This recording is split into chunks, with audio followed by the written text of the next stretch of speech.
Hello guys, welcome to my YouTube channel the math by Anil Shukla. मैं आपको पढ़ा रहा हूँ क्लास 11 की आर डी शर्मा, जिसमें हम लोगों ने अभी तक पढ़ लिया एक्सरसाइज 1.1 का introduction from R D Sharma. फिर हमने आर डी शर्मा की एक्सरसाइज 1.1 सॉल्व किया। फिर हमने एक्सरसाइज 1.2 का इंट्रोडक्शन लिया और अब हम यहाँ पे पढ़ने जा रहे हैं एक्सरसाइज 1.2। तो चलिए हम शुरू करते हैं बिना टाइम वेस्ट किए एक्सरसाइज 1.2 का पहला क्वेश्चन। एक्सरसाइज 1.2 का जो पहला क्वेश्चन है ना, क्वेश्चन है describe the following set in roster form. जो भी मैंने यहाँ पे सेट लिखे हुए हैं, जो भी हमने यहाँ पे सेट लिखे हैं, ये किस फॉर्म में? सेट बिल्डर फॉर्म में। मैं ऑलरेडी पढ़ा चुका हूँ आपको। सेट लिखने के दो तरीके होते हैं, एक सेट बिल्डर फॉर्म होता है, एक रोस्टर फॉर्म होता है। तो अभी हमारे पास में कुछ सेट लिखे हुए हैं जो कि हमारे सेट बिल्डर फॉर्म में लिखे हुए हैं और इनको हमें कन्वर्ट करना है रोस्टर फॉर्म में। तो चलिए हम स्टार्ट करते हैं 1 बाय 1। एक्सरसाइज 1.2 का क्वेश्चन नंबर फर्स्ट पार्ट क्या कह रहा है? कह रहा है एक्स। देखो, पढ़ने का जो तरीका है ना, वो हमें मालूम होना चाहिए कि हम क्या पढ़ रहे हैं। एक्स को डिफाइन कर रहे हैं कैसे? एक्स सच दैट, क्या डिफाइन कर रहे हैं? X is the letter, x एक लेटर है बिफोर ई के पहले इन द इंग्लिश अल्फाबेट। जो इंग्लिश के अल्फाबेट होते हैं उसमें ई के पहले जो लेटर आ रहे हैं, जो ई के पहले लेटर आ रहे हैं, वो किसको रिप्रेजेंट कर रहे हैं? वो रिप्रेजेंट कर रहे हैं एक्स को। वो किसको रिप्रेजेंट कर रहे हैं? वो एक्स को रिप्रेजेंट कर रहे हैं। तो वही एक्स के जो जो वैल्यूज होंगी उनको हमें निकाल के रोस्टर फॉर्म में लिखना है। तो आपको पता है कि इंग्लिश अल्फाबेट में ई के पहले क्या आएगा? ए आएगा, बी आएगा, सी आएगा, डी आएगा और ई नहीं आएगा, क्योंकि बिफोर ई लिखा हुआ है यहाँ पे। इस चीज का खास ध्यान देना। क्वेश्चन पढ़ते समय सारी इंद्रियों को खोलने के बाद क्वेश्चन पढ़ना। एक वर्ड आपका गड़बड़ हो गया तो क्वेश्चन का आंसर गलत हो जाएगा, ठीक है? तो बिफोर ई बोला है तो हमारे पास में जो सेट बनेगा वो क्या बनेगा? वो बनेगा ए बनेगा, बी बनेगा, सी बनेगा, डी बनेगा और कुछ नहीं बनेगा। तो उम्मीद करता हूँ पहला पार्ट क्लियर होगा आपको। पार्ट नंबर सेकंड पे आते हैं। कह रहा है x belong to natural number. N, capital N natural number को बिलोंग करता है। मैं ऑलरेडी पहले लेक्चर में बताया हूँ, आपको याद रखना है, भूलना नहीं है। X belong to natural number. अब क्या कह रहा है?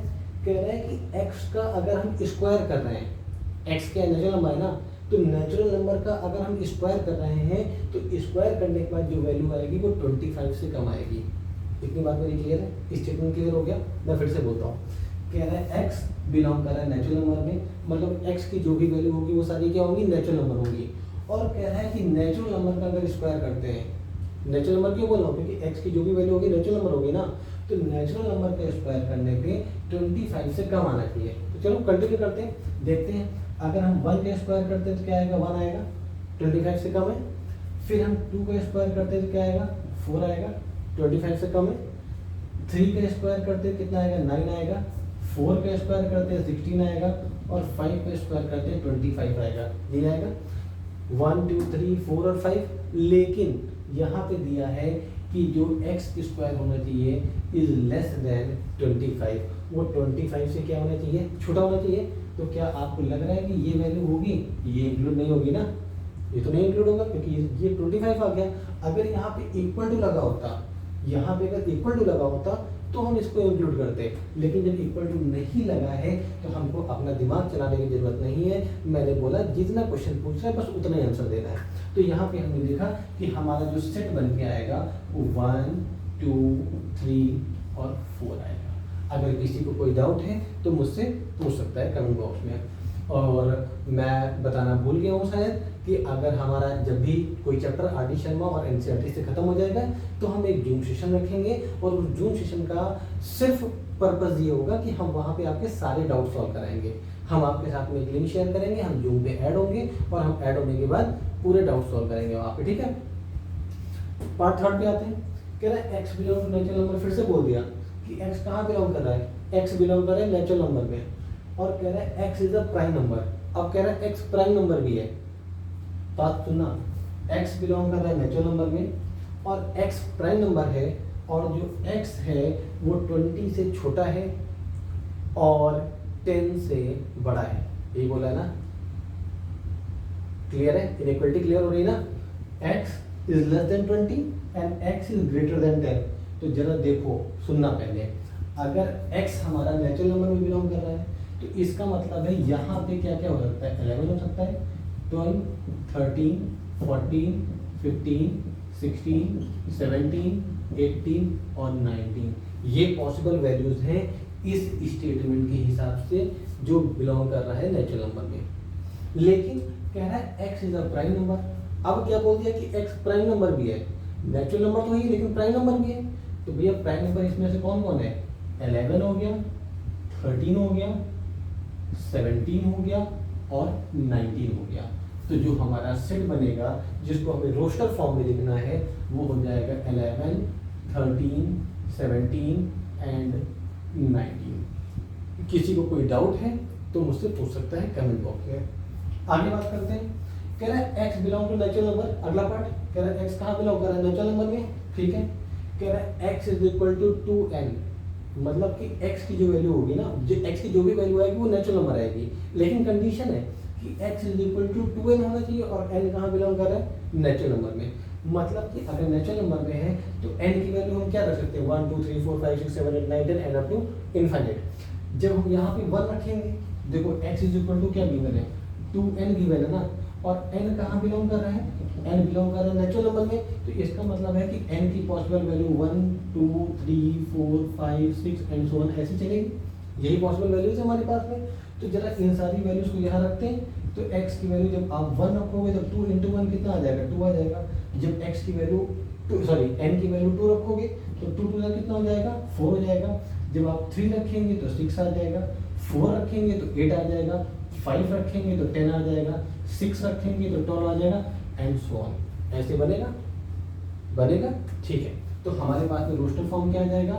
2 4 6 8 10 and so on. Is it clear? Fifth part पे आते हैं। क्या बोल रहा है? कह रहा है x belong to r। r किसको डिनोट कर रहा है? r डिनोट कर रहा है रियल नंबर को। सिंबल याद रखना, नोटेशन याद रखना, भूलना नहीं। अगर वो भूल गए तो क्वेश्चन गलत हो जाएगा। अब r देख के रैशनल नंबर में चिल्लाने लगना। इस तरह r रैशनल नंबर में बिलोंग करता है, r रैशनल नंबर को नहीं डिनोट करता है। ठीक है, r बिलोंग करता है रियल नंबर को। अब क्या कह रहा है? सच दैट कंडीशन क्या है कि x is greater than x। ये कैसी कंडीशन हो गई कि x से बड़ा है? क्या पॉसिबल है कि कोई वैल्यू अपने आप से बड़ी हो और वो नेचुरल नंबर हो? बिल्कुल पॉसिबल है। एग्जांपल देता हूं मैंने बोला कि कोई नंबर है वो खुद से बड़ा हो। ये कैसे पॉसिबल है कि वो नंबर खुद से बड़ा होगा? अगर नेचुरल नंबर में 5 लेता हूं तो क्या 5 इज ग्रेटर देन 5? क्या 5 5 से बड़ा होगा? बिल्कुल नहीं होगा यार। 5 5 के इक्वल होगा। बड़ा कैसे होगा? ना बड़ा होगा ना छोटा होगा, वो तो इक्वल होगा। अगर मैं इस x की वैल्यू कुछ भी ले लेता हूँ, 100 ले लेता हूँ, तो भाई जब यहाँ पे 100 रखूंगा तो यहाँ भी तो 100 रखना पड़ेगा। क्या ये कंडीशन सही है? ये कंडीशन तो सही नहीं है ना, ये कंडीशन तो गलत है। कोई नंबर खुद से इटसेल्फ से बड़ा कैसे हो सकता है? तो इसका मतलब है कि ऐसी कोई भी वैल्यू नहीं है जो x हो और वो रियल नंबर हो और वो खुद से क्या हो?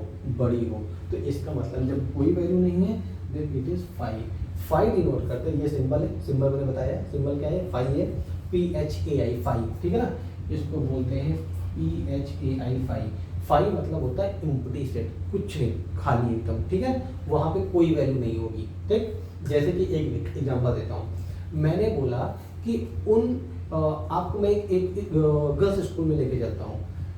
वो स्कूल पूरा गर्ल्स का स्कूल है, उसमें सिर्फ गर्ल्स पढ़ती हैं। मैंने कहा कि हमने यहाँ से कुछ स्टूडेंट्स का कलेक्शन किया, कुछ स्टूडेंट को सिलेक्ट किया और उनकी एक टीम बनाया और उस टीम में 5 बॉयज़ हैं और 3 गर्ल्स हैं। तो क्या आपको लग रहा है कि वहाँ से बॉयज़ निकलेंगे? भाई जब पूरी की पूरी गर्ल्स वहाँ पढ़ रही है तो वहाँ से बॉयज़ कैसे निकलेंगे? नहीं निकलेंगे ना। तो क्या ऐसी टीम पॉसिबल है? पॉसिबल ही नहीं है यार। जो भी टीम बनेगी सिर्फ गर्ल्स की बनेगी क्योंकि स्कूल गर्ल्स का है। बात मेरी क्लियर होगी? तो चलो आगे बात करते हैं। तो जहाँ पे कोई भी वैल्यू पॉसिबल नहीं है, बिल्कुल पॉसिबल नहीं है, वहाँ पे 5 लिखते हैं और 5 डिनोट करता है एम्प्टी सेट को। ये अभी आगे पढ़ाने वाला हूँ मैं, ठीक है ना, ये टाइप्स ऑफ सेट में पढ़ाऊंगा मैं। 6 पार्ट क्या बोल रहे हैं? कह रहा है x such that x is a prime number. कह रहा है x को डिफाइन कर रहा है कैसे कि x एक प्राइम नंबर है विच इज डिवाइजर ऑफ 60, जो 60 को क्या कर रहा है? डिवाइड कर रहा है। तो सबसे पहले तो डिवाइजर ऑफ 60 लिखते हैं। कौन कौन से पॉसिबल है? 60 को डिवाइड करने के लिए 1 हो गया, ओके, 2 हो गया, ओके, 3 हो गया, 4 हो गया, 5 हो गया, 6 हो गया, 10 हो गया, 12 हो गया, सॉरी 12 हो गया, और 12 हो गया, 15 हो गया, 20 हो गया, 30 हो गया, एंड सो ऑन, और कुछ 60 हो गया। यही 60 के डिवाइजर है। 1 2 3 4 5 6, ये सारे के सारे नंबर क्या हैं, 60 को डिवाइड कर रहे हैं, तो ये हमारे रोस्टर फॉर्म में लिखने चाहिए, लेकिन कंडीशन फिर से पढ़ना है। कह रहा है x is a prime number, कह रहा है सिर्फ वो नंबर लिखने जो प्राइम और 60 के डिवाइजर हो। तो कौन कौन से हो गए, 2 हो गया, 3 हो गया, 5 हो गया, और यहाँ पे कोई भी प्राइम नंबर नहीं ना, तो छोड़ दिया हमने, और हमने एक सेट बना लिया 2 3 और 5 का। अब बताओ किसी को कोई डाउट है यहाँ तक? जो क्वेश्चन मैंने सामने लिखे इनमें किसी को कोई डाउट है? अगर है तो कमेंट बॉक्स में तुरंत क्वेरी करिए। 7 पार्ट क्या बोल रहा है? 7 पार्ट बोल रहा है कि x is the 2 digit number, 2 digit number हमारा, such that the sum of its digit is 8। कह रहा है कि हमारे पास में अब जो रोस्टर फॉर्म बनाना है ना, हमें उन नंबर का रोस्टर फॉर्म बनाना है, वो नंबर जिनकी दोनों डिजिट का जो सम हो वो कितना आना चाहिए, 8 आना चाहिए। तो चलो बात करते हैं कौन कौन से नंबर होंगे। अगर हम 17 ले लेते हैं तो 1 + 7 कितना हो जाएगा, 8 हो जाएगा ना। 1 + 7 ये हमारा 2 डिजिट नंबर है, और इनकी दोनों डिजिट का जो सम होगा वो कितना आ रहा है, 8 आ रहा है, तो 17 हो गया। फिर हमने 26 ले लिया, 2 + 6 कितना हो जाएगा, 8 हो जाएगा, तो ये हमारा 2 डिजिट नंबर है, और इनकी डिजिट का जो सम आ रहा है वो कितना आ रहा है, 8 आ रहा है। क्लियर है? आगे बात करता हूँ। मैं 35 ले लेता हूँ, 35, 3 + 5 कितना हो गया, 8 हो गया। सिमिलरली 44 ले लिया, 62 ले लिया, सॉरी 53 ले लेते हैं, 53 ले लिया, 62 ले लिया, 71 ले लिया, और 80 ले लिया। बताओ यहाँ तक किसी कोई डाउट है?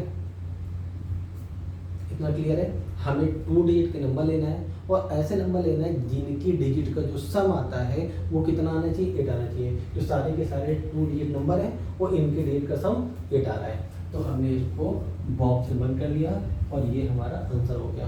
क्लियर है? अगले पार्ट की बात करते हैं। क्या बोल रहे हैं, ये तो मैं एग्जाम्पल में समझा भी चुका हूँ। इसके पहले कह रहा था set of all letters in the word trigonometry. एक वर्ड है हमारे पास ट्रिग्नोमेट्री, जिसके सारे लेटर का सेट बनाना है। तो सेट कैसे बनाएंगे, सारे लेटर को रोस्टर फॉर्म में मैंने बोला था कि सारे जितने भी लेटर्स होंगे उनको सेपरेट कॉमा से अलग कर लेंगे। तो चलिए कंटिन्यू करते हैं। ट्रिग्नोमेट्री में कौन कौन से आ गया, टी आ गया, आर आ गया, आई आ गया, जी आ गया, ओ आ गया, एन आ गया। और मैंने बोला था कि रिपीटिशन अलाउड नहीं होना चाहिए। रिपीटिशन अलाउड नहीं होने का मतलब क्या है कि अगर ओ 2 बार आया है तो उसको 1 बार लिखना है, जो 1 से ज़्यादा बार आएगा उसको सिर्फ 1 बार, और जो 1 बार आ रहा है उसको भी 1 बार, ठीक है ना। तो एन, फिर ओ नहीं लिखेंगे, फिर एम लिखेंगे, फिर ई, फिर टी नहीं लिखेंगे क्योंकि ऑलरेडी टी यहाँ तक आ चुका है, यहाँ टी हमने लिखा है, फिर आर और फिर वाई। तो ये हो गया ट्रिग्नोमेट्री के लेटर्स का पूरा एक रोस्टर फॉर्म में। अगले पार्ट पे आते हैं, the set of all the letters in the word better. तो अब मैं ये नहीं बताऊंगा, ये आप लोग मुझे कमेंट बॉक्स में आंसर दें, ठीक है। ये आपके लिए कमेंट बॉक्स है, जल्दी से दो। सेकंड के फर्स्ट पार्ट में आते हैं। ये मत सोचना कि बहुत सारे बच्चों ने कमेंट किया है तो मुझे कमेंट करने की जरूरत नहीं है। This is for your practice, ये आपकी प्रैक्टिस के लिए। आपको अटेम्प्ट करना है, मतलब करना है। सबका आंसर आ गया इससे मतलब नहीं मुझे, ठीक है। मुझे आपके आंसर से मतलब है, और आपको अगर सीखना है तो करना पड़ेगा। नहीं करना चाह रहे, इग्नोर करना है, आप इग्नोर करिए। चलिए आगे बात करता हूँ। यहाँ पे क्वेश्चन नंबर सेकंड क्या बोल रहा है कि इस बार हमको रोस्टर फॉर्म में सारी चीजें गिवन है। सेकंड के सारे पार्ट किसमें गिवन है, रोस्टर फॉर्म में, और इनको कन्वर्ट करना है हमें सेट बिल्डर फॉर्म में। सेट बिल्डर फॉर्म में मैंने क्या बताया था, या तो हम स्टेटमेंट के फॉर्म में पूरा लिखेंगे, या कुछ हम सिंबल्स का, जो सिंबल्स मतलब इनइक्वालिटी का यूज करके उसको डिस्क्राइब करेंगे। तो चलो पहला क्वेश्चन देखते हैं। एक सेट ए है जिसमें 1 2 3 4 5 6, 1 से लेकर 6 तक नंबर लिखे गए हैं। ये नंबर क्या दिख रहे हैं आपको, ये नंबर क्या होने चाहिए। अगर मैं आपसे पूछूं कि ये नंबर क्या है तो आप कैसे डिफाइन करेंगे भाई, आप यही बोलेंगे ना कि सर ये तो यहाँ पे आपने नेचुरल नंबर लिखा है, नेचुरल नंबर लिखे ना, और कहाँ से कहाँ तक लिखे, 1 से लेके 6 तक, मतलब कि सर ये आपने वो नेचुरल नंबर लिखे हैं जो लेस देन 7 है, यही बोलूँगा ना। चलो देखो इसको कैसे लिखेंगे, हम लिखेंगे x सच दैट x, क्योंकि x किसको डिनोट करेगा, इन्हीं एलिमेंट्स को डिनोट करेगा, x such that x belong to natural number. लेकिन इतने से काम नहीं चलेगा कि सिर्फ इतना लिख के छोड़ दें, क्योंकि अगर n लिखेंगे तो इसके आगे भी और कंटिन्यू होना चाहिए था, क्योंकि नेचुरल नंबर तो इनफाइनाइट तक जाएगा, लेकिन यहाँ तो एंडिंग आ गई ना, एक लिमिट लग गई 6 तक। तो कंडीशन लिखोगे कि x इज लेस देन 7, तो इसको बॉक्स से बंद कर दिया। कोई डाउट है, क्लियर है? आगे बात करते हैं। सेट बी क्या करें, 1 1/2 1/3 1/4 1/5 ऐसे करके दिया हुआ है। देखो अब थोड़ा सा दिमाग चलाना पड़ेगा, ठीक है ना। अगर मैं इसके नीचे 1/1 लिख दूँ तो कोई दिक्कत है? कोई दिक्कत नहीं है। ऊपर सारा 1 चल रहा है, कांस्टेंट वैल्यू हो गई 1, नीचे 1 2 3 4 5 चल रहा है। अगर नीचे देखा जाए तो नीचे पूरा क्या चल रहा है, नेचुरल नंबर चल रहा है ना। तो अब मेरी बात सुनना, इसको कैसे डिफाइन करेंगे, हम डिफाइन करने वाले x को, ठीक है ना। x क्या है, ये सारे नंबर से जो यहाँ पे एलिमेंट्स लिखे गए हैं, such that x is equal to 1/n, ये हमारा x है, ठीक है ना। x is equal to 1/n। अब n क्या होगा, n नेचुरल नंबर होगा, तो यहाँ पे लिखेंगे कि n बिलोंग करेगा नेचुरल नंबर से। अब मेरी बात सुनना ध्यान से, यहाँ पे कोई लिमिट नहीं लगेगी। क्यों नहीं लगेगी, क्योंकि यहाँ पे dot dot dot dot up to infinite चला गया, मतलब 1/6 प्राइम ऑन करते करते 1/100 1/1000 1/लाख 1/करोड़ ऐसे बनता हुआ चला जाएगा, और कहाँ तक जाएगा, इनफाइनाइट तक जाएगा। बात मेरी क्लियर होगी ना, कहाँ लिमिट लगाना है, कहाँ लिमिट नहीं लगाना है। लिमिट लगाने का मतलब इनइक्वालिटी का यूज़ कहाँ करना है और कहाँ नहीं करना है, इस चीज़ को भी आइडेंटिफाई करना है, ठीक है ना। चलो आगे बात करते हैं। लेकिन ये दिखाना पड़ेगा कि n कहाँ बिलोंग कर रहा है, नेचुरल नंबर में। थर्ड पार्ट क्या बोल रहे हैं, कह रहे हैं एक सेट सी है जो लिखा है 0 3 6 9 12 एंड सो ऑन। अगर हम इनमें रिलेशन ढूंढें, रिलेशन तो ढूंढना पड़ेगा। आप मैथ के स्टूडेंट हो तो इतने तो जनरल रीजनिंग आनी चाहिए हमें। तो देखा हमने 3 1 3 3 2 6 3 3 9 3 4 2, ये तो पूरा 3 का टेबल बन गया पीछे, आगे नहीं तो बन रहा है। अगर मैं इसको लिखता हूँ 3 × 0 तो क्या आएगा, 0 आएगा। इसको लिखता हूँ 3 × 1 तो 3 आएगा। इसको लिखता हूँ 3 × 2 3 2 6, इसको लिखता हूँ 3 × 3, ऐसे बन रहा है। तो मैं इसको ये डिफाइन कर सकता हूँ कि x such that x is equal to, x क्या है, 3 का टेबल चल रहा है ना, 3 1 3 3 2 6, देखो 0 से लेके कंटिन्यू जा रहा है, तो लिखेंगे 3n। अब बोलोगे n क्या है सर, तो n क्या है यहाँ पे 0 1 2 3 4 नेचुरल नंबर तो नहीं है, क्योंकि नेचुरल नंबर की काउंटिंग कहाँ से होती है, 1 से होती है। लेकिन यहाँ तो स्टार्टिंग कहाँ से होती है, 0 से हो रही है। तो इसका मतलब है आप लिखोगे n belong to positive integer. अच्छा एक चीज़ बताना मुझे, सिर्फ एक चीज़ कमेंट में रिप्लाई करना कि यहाँ पे हमने z पॉजिटिव लिखा है, सिर्फ z क्यों नहीं लिख सकते हैं, ये कमेंट बॉक्स में देंगे आप, ठीक है ना। नहीं आएगा तो मैं उसका रिप्लाई दूंगा अगले वीडियो में। तो n belong to positive integer, n कहाँ बिलोंग कर रहा है, पॉजिटिव इंटीजर में। मैं अच्छा एक्सप्लेन किए दे रहा हूँ, पता नहीं आप लोग समझ पाएंगे कि नहीं। पॉजिटिव इंटीजर इसलिए लिखा क्योंकि जो पॉजिटिव इंटीजर होते हैं वो 0 से कंटिन्यू होते हैं, 0 1 2 3 4 5 6 7 8 9 10। इतनी बात मेरी क्लियर होगी। चलो आगे बात करते हैं। अगर मैं यहाँ पे सिर्फ z लिखता तो उसका मतलब क्या हो जाता मेरा, हाँ दिमाग में ये क्वेश्चन आ रहा होगा सर ये क्या बता दिया आपने, पॉजिटिव इंटीजर कैसे वो हो जाएगा, 0 is neither positive non negative. नहीं, जब हम z प्लस लिख देंगे तो वहाँ पे काउंटिंग 0 से ही काउंट करेंगे, ठीक है। इस चीज़ को दिमाग में रखना है, छोटे छोटे से पॉइंट्स हैं। आगे बात करते हैं। d is equal to 10 11 12 13 14 15 and so on. अब यहाँ पे फिर से आपको दिख रहा है, क्या दिख रहा है, नेचुरल नंबर तो दिख रहा है ना, और वो क्या दिख रहे हैं 10 11 12 13 14 15, मतलब कि 9 से बड़े दिख रहे हैं और 16 से क्या दिख रहे हैं, छोटे दिख रहे हैं। तो आप इसको लिखोगे x such that x belong to natural number, natural number belong कर रहे हैं ना, लेकिन जो x है वो लेस देन, वो किससे छोटे हैं, 16 से छोटे हैं, वो 16 से छोटे हैं and they are greater than 10, sorry they are greater than 9, वो 9 से क्या है, बड़े हैं। अब आपके दिमाग में, कुछ लोगों के दिमाग में ये भी आ रहा होगा कि सर यहाँ पे क्या और भी कोई इनइक्वलिटी यूज़ कर सकते हैं, तो बिल्कुल आप यूज़ कर सकते हैं, मैंने पहले बताया भी हुआ है। क्या यूज़ कर सकते हैं, इसकी जगह पे आप लिख सकते हैं x इज लेस देन और equal to 10, sorry greater than और equal to 10 but less than और इक्वल टू 15, ये भी तो लिख सकते हैं। ये भी कंडीशन तो यहाँ पे एप्लीकेबल है। इतनी बात मेरी क्लियर होगी, ये सारे के सारे पार्ट्स क्लियर हो गए। चलो आगे के पार्ट में कंटिन्यू करते हैं। फिफ्थ पार्ट क्या बोल रहा है हमारा, फिफ्थ पार्ट बोल रहा है एक सेट ई है और जिसमें एलिमेंट क्या दिख रहा है, 0 दिख रहा है। तो ये तो बहुत सिंपल है, सिर्फ 0 दिख रहा है तो हमें दिखाना है कि x इज इक्वल टू क्या होगा, 0 होगा। तो इसको हम लिखेंगे, हम डिफाइन करने वाले सेट बिल्डर फॉर्म में लिख रहे हैं। इस बात का ध्यान रखना है, स्टेटमेंट और इनइक्वालिटी का यूज करना है, ठीक है ना। तो e इज इक्वल टू 0 है, इसका मतलब ये हो गया कि एक सेट x है जिसको एक सेट है जिसमें एलिमेंट एक x है और x को डिफाइन कर रहे हैं x is equal to 0। x की वैल्यू कितनी हो गई, 0 हो गई, कहानी खत्म। कुछ और लिखना नहीं, कुछ अलग से कुछ भी नहीं लिखना है। आगे बात करते हैं, 7 पार्ट क्या है, 1 4 9 16 and so on up to 10। अगर थोड़ा सा दिमाग लगाओगे, क्वेश्चन के ऊपर ध्यान दोगे तो ये सारे के सारे नेचुरल नंबर पे स्क्वायर चल रहे हैं और कहाँ तक, अप टू 10। देखो पहला नंबर 1 का स्क्वायर हो गया, ये 2 का स्क्वायर हो गया, 2 का स्क्वायर 4 होता है, 3 का स्क्वायर हो गया, ये 4 का स्क्वायर हो गया, फिर 5 6 7 8 9 और लास्ट में 10 का स्क्वायर हो गया। मतलब कि नेचुरल नंबर का स्क्वायर चल रहा है, ये बात मेरी क्लियर हो गई। तो इसको हम कैसे डिफाइन करेंगे, x such that x is equal to n square. n क्या है, n नेचुरल नंबर है, तो n कॉमा करके n belong to natural number. लेकिन इतनी सी बात लिखने से काम नहीं खत्म हुआ। क्यों नहीं खत्म हुआ, क्योंकि नेचुरल नंबर इनफाइनाइट तक होते हैं, यहाँ लिमिट लग गई। लिमिट कहाँ जा रही है, 10 तक जा रही है ना, और शुरू कहाँ से हो रहा है, 1 से।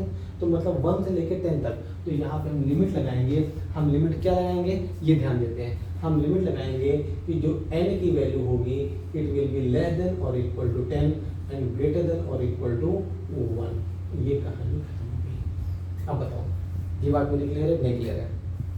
किसी कोई डाउट है तो कमेंट बॉक्स में तुरंत मैसेज करिए। 7 पार्ट क्या बोल रहा है, 7 पार्ट बोल रहा है 2 4 6 8 and so on up to dot dot dot dot. अगर हम इसको देखें तो ये 2 का मल्टीपल चल रहा है, 2 1 जा 2, 2 2 जा 4, 2 3 जा 6, 2 4 जा 8 और 2 का टेबल बढ़ता हुआ चला जा रहा है ना। तो देखो इसको कैसे लिखेंगे, इसको लिखेंगे x such that x is equal to 2n। अब n की वैल्यू क्या होगी, 1 2 3 4 5 6 7 8 ऐसे रखते हुए चले जाएंगे, वो 2 से मल्टीप्लाई होगी, 2 का टेबल बनता हुआ चला जाएगा। तो इसको लिखेंगे कि जहाँ पे n बिलोंग करेगा नेचुरल नंबर और यहाँ पे कोई लिमिट नहीं है। लिमिट मतलब इनइक्वालिटी कोई नहीं लगेगी। क्यों नहीं लगेगी, क्योंकि यहाँ पे लिमिट है ही नहीं ना, नहीं ना, बढ़ता हुआ चला जा रहा है। नेचुरल नंबर तो इनफाइनाइट तक बढ़ जाएगा। कहानी क्लियर। एक पार्ट में आते हैं, 5 25 125 एंड 625। अगर आप देखोगे ध्यान से तो ये 5 है, इसको हम लिख सकते हैं 5 की पावर 1, किसी की पावर 1 तो वही आएगा। इसको लिख सकता हूँ 5 की पावर 2 कर सकता हूँ, क्योंकि 5 का स्क्वायर 25। इसको लिख सकता हूँ 5 की पावर 3, क्योंकि 5 पावर 3 इज इक्वल टू 125। इसको लिख सकता हूँ 5 की पावर 4, ये है ना। चलो डिस्क्राइब करते हैं, x such that x is equal to, x क्या होगा, 5 कांस्टेंट है, ऊपर की वैल्यू चेंज हो रही है 1 2 3 4, तो इसको लिख सकते हैं 5 की पावर n। जो चेंज हो रहा है उसको वेरिएबल से डिनोट करेंगे, जो कांस्टेंट है उसको वैसे रखेंगे, ठीक है। तो 5 की पावर n, लेकिन यहाँ पे लिमिट लग रही है, क्यों, क्योंकि डॉट डॉट डॉट डॉट तो है नहीं, मतलब इनइक्वालिटी का यूज होगा। तो क्या यूज करेंगे कि जो n है वो बिलोंग करेगा पहली बात नेचुरल नंबर से, और n जो होगा it will be less than और इक्वल टू 4। इतना भी लिख दोगे तब भी चलेगा, क्योंकि नेचुरल नंबर की स्टार्टिंग 1 है ना, तो आगे 1 लिखने की जरूरत नहीं है। देखो अलग अलग क्वेश्चन में अलग अलग चीज़ें आप सीख रहे हैं, तो इन सबको सीखना है, इसीलिए लिख रहा हूँ, ठीक है ना। बात मेरी क्लियर हो गई। आगे बात करते हैं, थर्ड का पहला पार्ट, क्वेश्चन नंबर 3 कह रहे हैं, बोल रहा है मैं पढ़ता हूँ, कह रहा है कि जो आपके पास में सेट गिवन है इनके सारे के सारे एलिमेंट की लिस्टिंग करना है, मतलब उनको भी रोस्टर फॉर्म में लिखना है, ठीक है ना। चलो बात करते हैं। कह रहे हैं सेट ए है, ए में x क्या डिफाइन कर रहे हैं, कह रहे हैं कि x का स्क्वायर करने पे लेस देन और इक्वल टू 10 आना चाहिए, लेस देन और इक्वल टू क्या आना चाहिए, 10 आना चाहिए। लेकिन x बिलोंग कर रहा है z में, और z हमारा होता है इंटीजर, और z के ऊपर अगर प्लस और माइनस कुछ नहीं लगा है तो इसका मतलब z की जो वैल्यू होगी वो पॉजिटिव भी होगी और नेगेटिव भी होगी। अगर पॉजिटिव होगी तो हम पॉजिटिव लिखेंगे और नेगेटिव होगी तो नेगेटिव लिखेंगे, लेकिन यहाँ कुछ नहीं लिखा है तो हम दोनों लेंगे, मतलब एक बार नेगेटिव का स्क्वायर लेंगे फिर एक बार पॉजिटिव का स्क्वायर करेंगे, और हम देखेंगे कि कौन कौन से वो नंबर हैं जो यहाँ लिख सकते हैं और उनका स्क्वायर करने पे 10 से कम आएगा। तो चलो देखो कौन कौन से नंबर होंगे। देखो सबसे पहली बात शुरू करता हूँ 0 से मैं, तो 0 का स्क्वायर कितना होगा, 0 होगा। 0 एक इंटीजर है और 0 के स्क्वायर करने पे उसकी वैल्यू 10 से कम आएगी।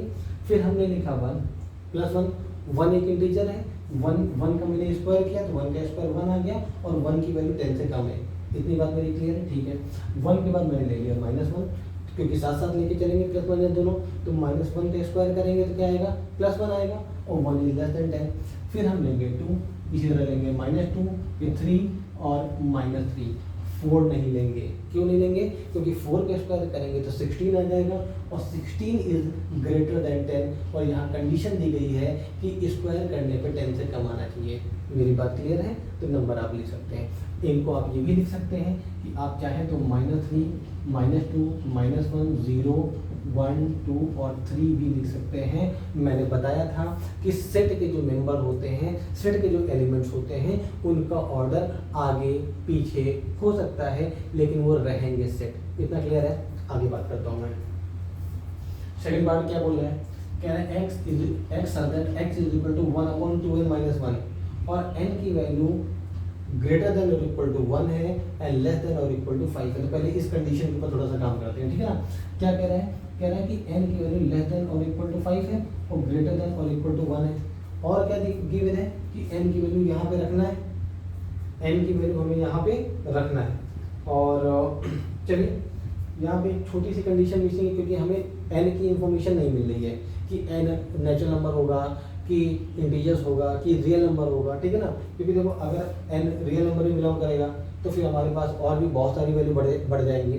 तो हम यहाँ पे कंडीशन अपने आप ऐड कर लेते हैं, आर्टिफिशियल में थोड़ा सा मिसिंग है, तो n belong to natural number कर लेते हैं, ठीक है, नेचुरल नंबर कर लेते हैं। या फिर आप n belong to positive integer भी कर सकते हैं, ठीक है ना।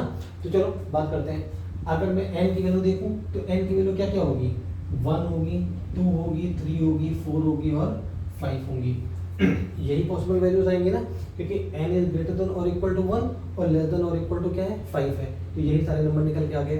अब हम इन सारी वैल्यूज को इस कंडीशन पे रखेंगे। चलो रख के देखते हैं रखने पे क्या क्या आएगा। जब हमने n इज इक्वल टू 1 रखा, हमने n की वैल्यू क्या रखा, 1 रखा, तो जरा देखते हैं x की वैल्यू क्या आएगी। x is equal to 1/2 into 1 minus 1 is equal to 1/2 minus 1 is equal to 1/1 is equal to 1। मतलब जब हमने n की वैल्यू 1 रखा तो x की वैल्यू क्या है, 1। मतलब कि यहाँ पे जो हमारा पहला एलिमेंट मिलने वाला है, जो हमारा पहला एलिमेंट है वो क्या निकल के आ गया, वो 1 निकल के आ गया। ठीक, अब हम n की वैल्यू 2 रखेंगे यहाँ पे, क्योंकि n की पॉसिबल वैल्यू क्या है, 2 है ना, तो यहाँ 2 रखेंगे तो it will be x is equal to 1/2 into 2 minus 1 1/4 minus 1 1/3 1/3 आ गया। तो हमारे पास जो दूसरा एलिमेंट निकल के आया वो 1/3 निकल के आया। इतनी बात मेरी क्लियर होगी। आगे बात करता हूँ। सिमिलरली आप n की वैल्यू 3 रखेंगे, n की वैल्यू क्या रखेंगे, 3 रखेंगे, तो x इज इक्वल टू क्या आ जाएगा, 1/2 into 3 minus 1 1/6 minus 1 is equal to 1/5। तो अगला एलिमेंट आ गया 1/5। ऐसे ही 1/5 4 रखेंगे और n की वैल्यू एक बार आप 4 रखेंगे और एक बार n की वैल्यू क्या रखेंगे, आप 5 रखेंगे। ये दोनों काम आपके होमवर्क के हैं, और होमवर्क के नहीं, वीडियो को पॉज करिए और पॉज करने के बाद में n की वैल्यू 4 और 5 लिख के सॉल्व करके अगले 2 एलिमेंट के नेम मुझे तुरंत कमेंट बॉक्स में बताइए। इतना सबको क्लियर हो गया। थर्ड पार्ट पे आता हूँ। थर्ड पार्ट पे कह रहा है सेट सी है सच that x is an integer. x किसकी बात कर रहा है, एक इंटीजर की बात कर रहा है, और कह रहा है x की वैल्यू इनके बीच में होनी चाहिए। डेसिमल फॉर्म में कन्वर्ट कर लेता हूँ। ये कहलाएगा 0.5, क्योंकि -1/2 क्या होता है, 0.5 होता है। मैं बड़ा सा लिख देता हूँ। ये हो जाएगा -0.5 इज लेस देन, और x की वैल्यू लेस देन हो गई 2 4 8 4.5। अब क्या कह रहे हैं, कह रहे हैं x की वैल्यू -0.5 और 4.5 के बीच में होनी चाहिए, और एक कंडीशन है कि x हमारा क्या होना चाहिए, x हमारा इंटीजर होना चाहिए। तो उम्मीद करता हूँ इंटीजर तो मालूम है ना क्या है, बताने की जरूरत तो बार बार नहीं है ना। तो इंटीजर में क्या क्या आ जाएगा, डेसिमल नंबर तो नहीं आएंगे, फ्रैक्शन नहीं आएगा, डेसिमल नहीं आएगा, इंटीजर, और इंटीजर पॉजिटिव होगा। क्यों होगा, क्योंकि 0.5 से बढ़ा जा रहा है, तो नेगेटिव की तरफ तो हम बढ़ेंगे नहीं। तो हमारे पास x की वैल्यू 0 आएगी, क्योंकि 0.5 से बड़ी और 4.5 से छोटी, और इंटीजर है ये, क्योंकि यहाँ साफ साफ लिखा हुआ है कि x क्या है, इंटीजर है। फिर हम 1 लेंगे, 2 लेंगे, 3 लेंगे और 4 लेंगे, 5 नहीं लेंगे, क्योंकि 5 की जो वैल्यू आएगी जब x की वैल्यू 5 रखेंगे तो वो 4.5 से बड़ा हो जाएगा। तो हमारे पास में जो एलिमेंट की लिस्टिंग हुई वो 0 हुई, 1 हुई, 2 हुई, 3 हुई और 4 हुई, and this is our final answer. तो जल्दी से बताइए इतना क्लियर है कि नहीं क्लियर है, और मेरी पढ़ाई समझ में आ रही कि नहीं आ रही है, ये इसको और इजी करूं। मुझे लगता नहीं कि इससे इजी करना चाहिए, क्योंकि आप क्लास 11 की मैथ पढ़ रहे हैं, 6, 7, 8 की मैथ नहीं पढ़ रहे हैं। तो उम्मीद करता हूँ इससे बेसिक तो और कुछ बचा नहीं है, ठीक है। चलिए थर्ड के अगले पार्ट में आते हैं। थर्ड की फोर्थ पार्ट में हम कंटिन्यू करते हैं। कह रहा है एक सेट डी है, और डी के लिए क्या बोले, x that x is a vowel. X क्या डिफाइन कर रहा है कि एक्स वोवेल है, और इन द वर्ड इक्वेशन, एक वर्ड हमारे पास में इक्वेशन, इक्वेशन में सिर्फ हमें वोवेल का एक सेट बनाना है, क्योंकि साफ साफ लिखा है कि जो एक्स को डिफाइन कर रहा है वो एलिमेंट्स ऑफ द सेट हो गए, और जो एलिमेंट्स ऑफ द सेट होंगे वो क्या होंगे, वोवेल्स होंगे।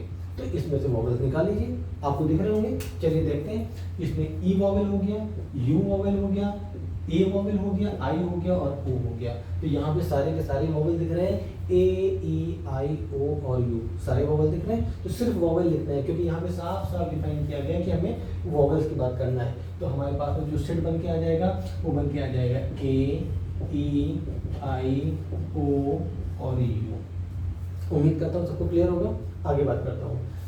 फिफ्थ पार्ट में क्या बोला है, कह रहा है x is the month of year, किसी साल के मंथ की बात कर रहा है, मंथ की बात कर रहे हैं, नॉट हैविंग 31 डेज, जिनके 31 डेज नहीं है उनका सेट बनाना है। तो 31 डेज किसके किसके नहीं है, हमारे पास में फेब में 31 डेज नहीं होते हैं, ठीक, मार्च में होते हैं, अप्रैल में नहीं होते हैं, अप्रैल आ जाएगा, फिर जून आ जाएगा,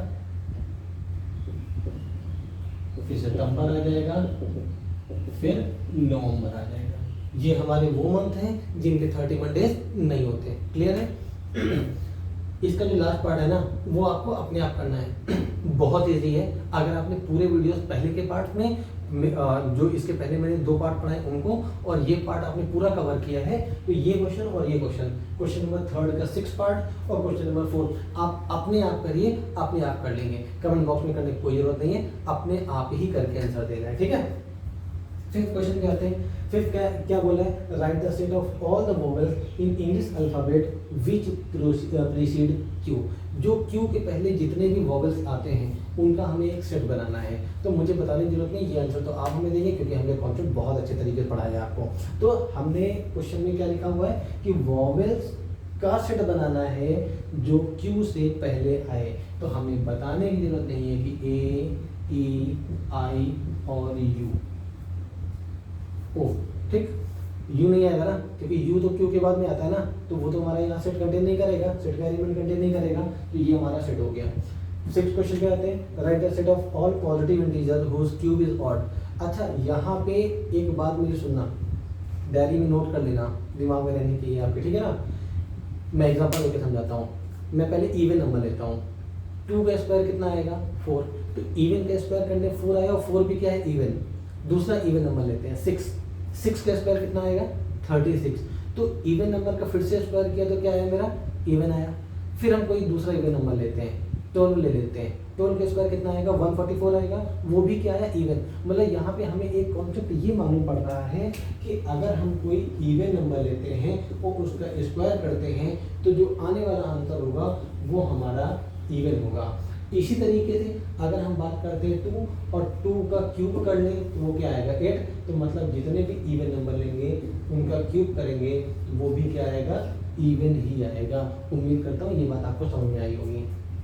कोई भी इवन नंबर ले लीजिए, उसका स्क्वायर करिए, उसका क्यूब करिए, जो रिजल्ट आएगा, जो आंसर आएगा वो इवन आएगा। अब आगे की बात, ऑड पे आता हूँ। 1 का स्क्वायर कितना आएगा, 1 आएगा, जो कि ऑड नंबर था, ऑड का स्क्वायर की ऑड आया। दूसरा ऑड नंबर लेते हैं, 3 लेते हैं। 3 का स्क्वायर कितना आएगा, 9। तो 3 हमारा ऑड नंबर था, ऑड के स्क्वायर के 9 भी क्या आया, ऑड आया हमारा। 5 का स्क्वायर 25, तो 5 ऑड नंबर है, ऑड के स्क्वायर किया तो फिर से हमारा ऑड निकल के आया। सिमिलरली अगर हम 5 का क्यूब करते हैं तो 125। अब 5 भी ऑड नंबर है, और 125 जो रियल निकल के आ रहा है वो भी क्या ऑड नंबर। तो मतलब कि ऑड नंबर का क्यूब करने पे ऑड नंबर ही आएगा। इस चीज़ को दिमाग में सेव कर लेना, और डायरी आप लेके बैठे हो उसमें लिख लेना, नहीं लेके बैठे हो तो लेके बैठ जाओ, क्योंकि भाई साहब जब बहुत सारे लेक्चर हो जाएंगे तो आपको लगेगा कि अब तो लेक्चर दोबारा देखना पड़ेगा, क्योंकि इंपॉर्टेंट पॉइंट्स लिखना है, तो उसमें आपको बहुत टाइम देना पड़ेगा। इससे बेटर है कि हमारे साथ साथ आप चलते रहिए ना। चलो आगे बात करते हैं। तो कह रहा write the set of all the positive integers whose cube is odd. तो हमको ये पता है कि इसमें वही नंबर आएंगे, वही इंटीजर्स आएंगे जो ऑड होंगे, क्योंकि ऑड का क्यूब क्या होता है, ऑड होता है। तो अब ऑड नंबर कैसे लिखोगे, 2n - 1, 2n + 1 भी लिख सकते हो, दोनों है, ठीक है। 2n - 1, और पहले इसको स्टेटमेंट की फॉर्म में लिखते हैं, ठीक है ना। क्या लिखना है कि x such that x is equal to 2n - 1, ये हो जाएगा।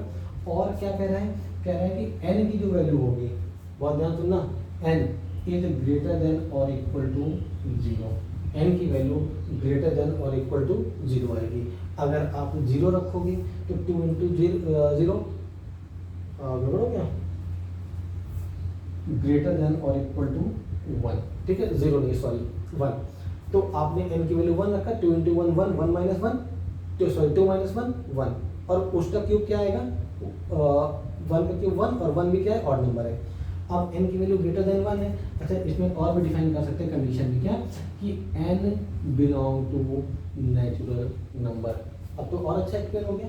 अब n की वैल्यू 2 रखो यहाँ पे, तो 2 × 2 4, 4 - 1 कितना आएगा 3, और 3 क्या है, ऑड नंबर, और ऑड नंबर के क्यूब करने पे क्या है, ऑड। तो बात मेरी क्लियर होगी। अगर कुछ लोग ये लिखना चाहते हैं कि x such that x is equal to 2n + 1, then they can write n is greater than or equal to 0, क्योंकि n वहाँ 0 से स्टार्ट होगा और n फिर से बिलोंग करेगा नेचुरल नंबर में ही। इतनी बात मेरी क्लियर हो गई होगी। क्वेश्चन नंबर 7 पे आते हैं।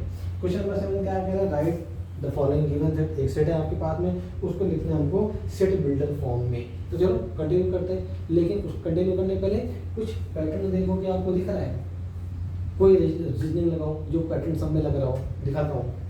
7 है ना, 7 का स्क्वायर कितना होता है 49, 49 में 1 + 1 में कितना आएगा 50, मतलब ऊपर 7 था, नीचे 7 का स्क्वायर + 1 करने पे आ गया। यहाँ पे क्या है 6 है ना, ऊपर 6 है, नीचे 6 का स्क्वायर + 1, देखो 6 का स्क्वायर 36 + 1 कितना हो गया 37 हो गया। सिमिलरली इस पे ये ऊपर 5 है, नीचे 5 का स्क्वायर + 1, सारा पैटर्न सब में सेम चल रहा है। ऊपर वाला नंबर है और नीचे वाले नंबर के स्क्वायर करने का +1। तो मैं ये लिख सकता हूँ x such that x is equal to n upon n square + 1। पहले होता इतनी बात क्लियर है कि नहीं, जो नंबर ऊपर होगा वही नीचे भी होगा और उसी के स्क्वायर होगा, उसमें +1 करेंगे।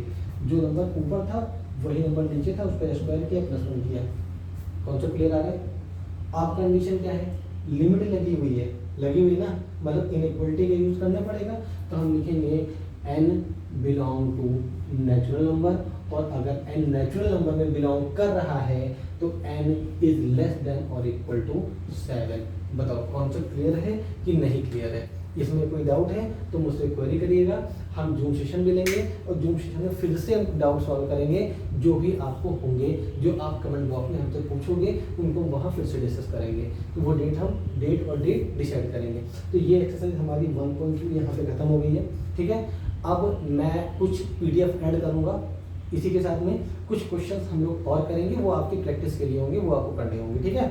अगर आपको अलग से कोई क्वेश्चन भेजना है तो मैं आपको एक व्हाट्सअप लिंक नीचे देकर रखा हूँ, आप वहाँ पे ऐड होके वो जो व्हाट्सअप पे मुझे क्वेश्चन शेयर कर सकते हैं, मैं उस पर रिप्लाई करूँगा आपको। अब इसके अगले पार्ट में हम लोग क्या पढ़ने वाले हैं, अगले पार्ट में हम लोग पढ़ने वाले types of the set, introduction of exercise 1.3 और पूरी की पूरी एक्सरसाइज 1.3 भी हम उसी पार्ट में कवर करेंगे। तो ये हमारा 3rd पार्ट खत्म हो गया। तब तक के लिए टाटा बाय बाय।